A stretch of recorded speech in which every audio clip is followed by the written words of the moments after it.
guys, and welcome back to my channel.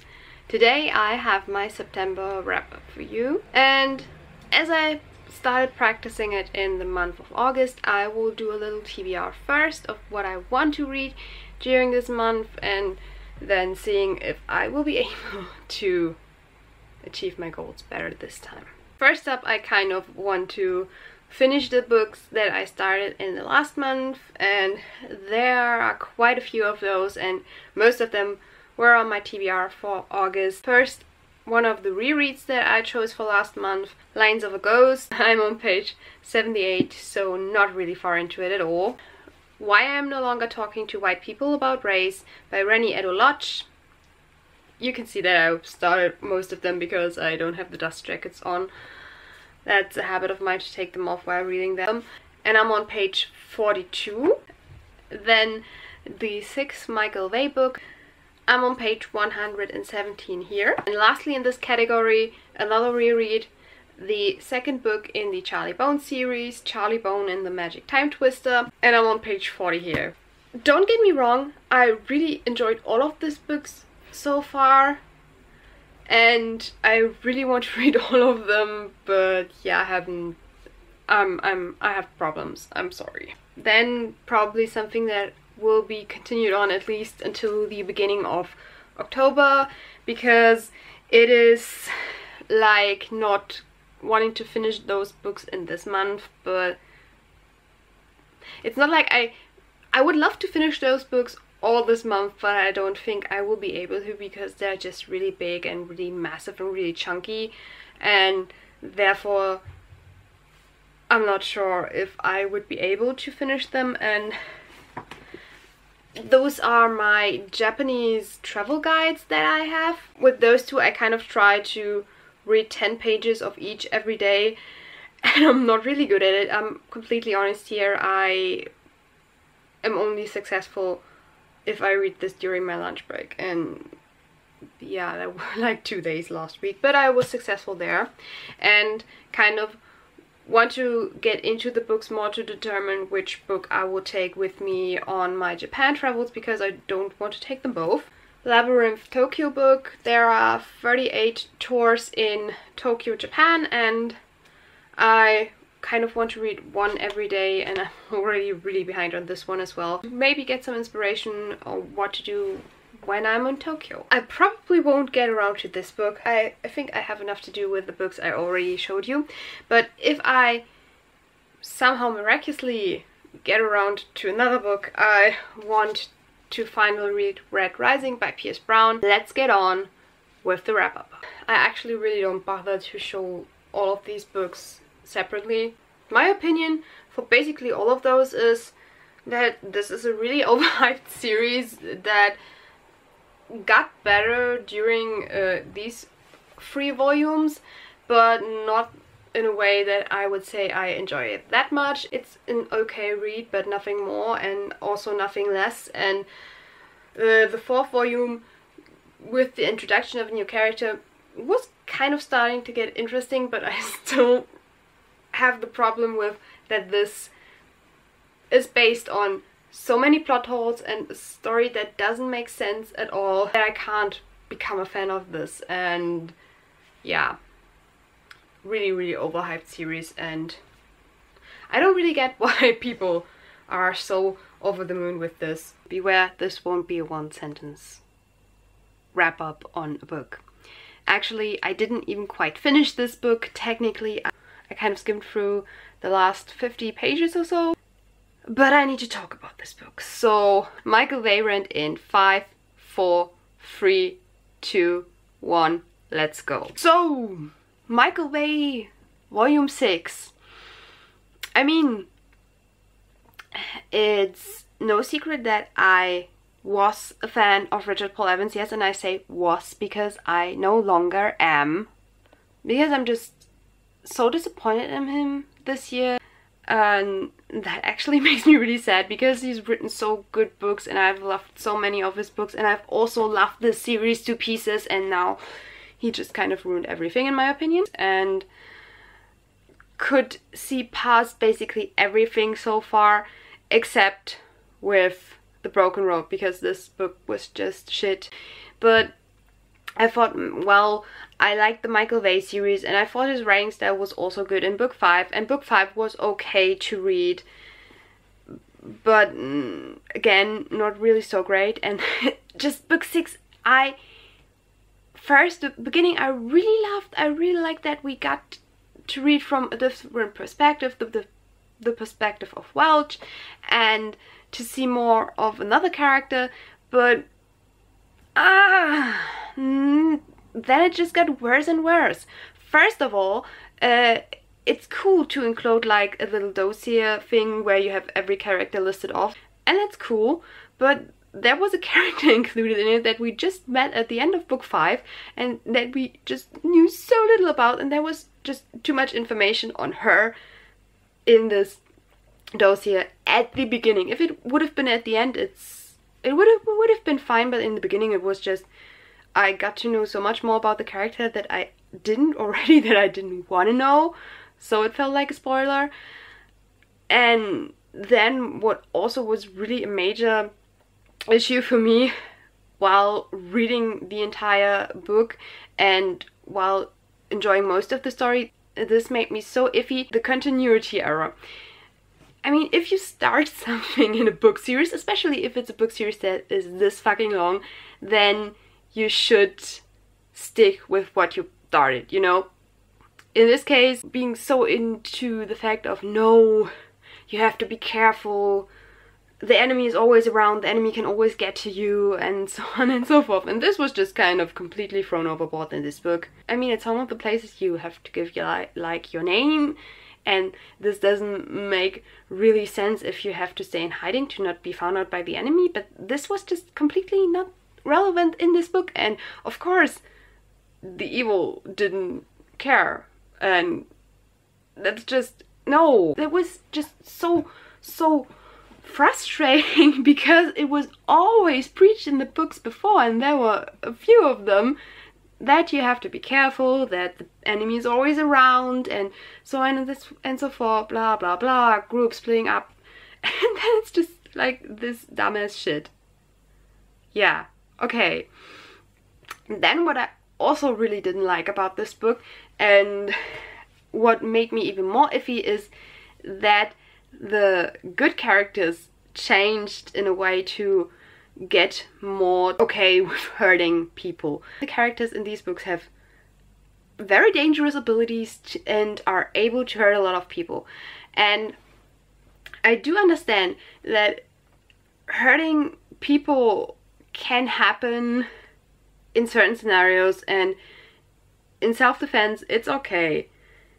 But the way it was practiced in this book, that purposely doing harm to other people and that they kind of didn't really care, was a thing that also was getting on my nerves, especially because I had this series in mind for reading it to my children someday in the future, and this was like something I didn't want to preach my children. And then the thing what's kind of killed it for me is basically the whole structure of this book, because kind of from book 4 on it's always the same. It's become so repetitive. I really like the first 4 books, they were good, and in the 4th book it was okay because it was the concept had changed and it was a good part of the story, but then it just became so repetitive, and I kind of completely lost interest in the characters and completely lost interest in seeing how the story ended, and I just skimmed through the rest of the book, and I was totally fine with this. And then I went ahead and spoiled myself for book 7, and I'm actually pretty glad that I didn't buy this book yet, because I would have been so mad at myself for wasting the money, because what I learned about the end, it's just so bad, and it's just so sad how such a good series can be ruined by writing too many books and by not finishing the story in the pace it should have been, but rather stretching it out. I mean, 7 books is a pretty number, but it just didn't work for this series.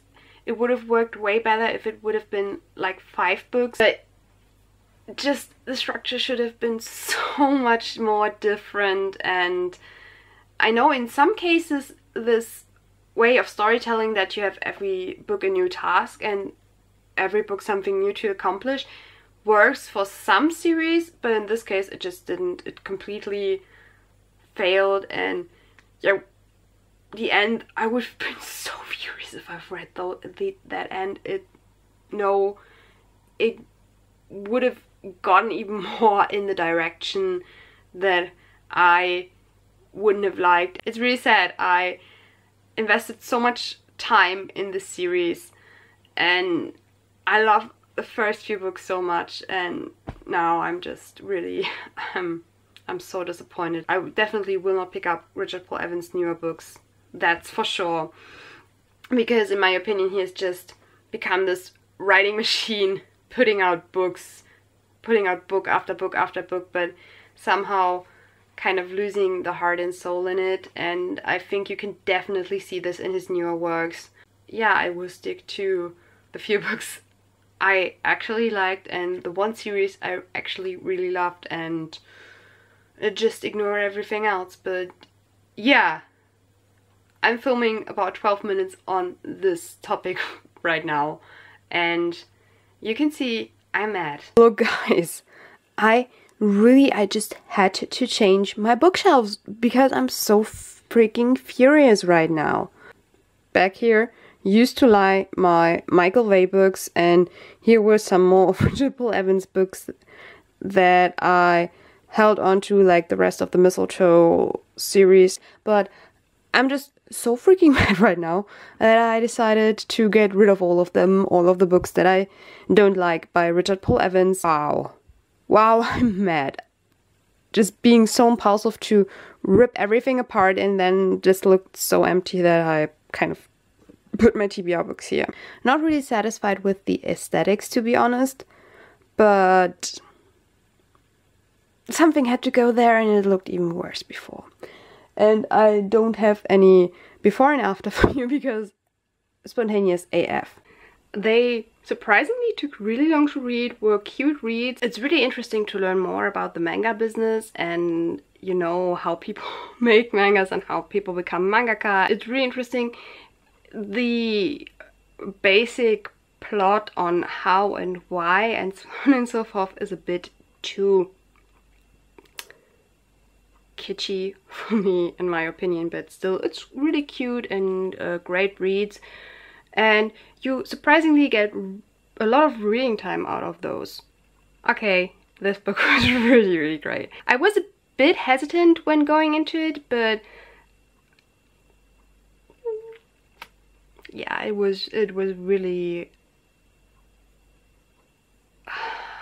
I'm a bit out of words, but it was really great to read this book and to have Ponyboy as a character. He's really his bae, and the character dynamics between the brothers and with the gang, and it's just so still unbelievable that a 15-16-year-old has written this book, because it doesn't really feel like it. It feels like someone who's at least in their mid-20s and really wise wrote this book and had a lot of writing experience already. It's still really relevant in my opinion, and I'm just still shook on someone being as young, sitting down and writing such a book, to say, hey, there's something wrong here, we need to improve.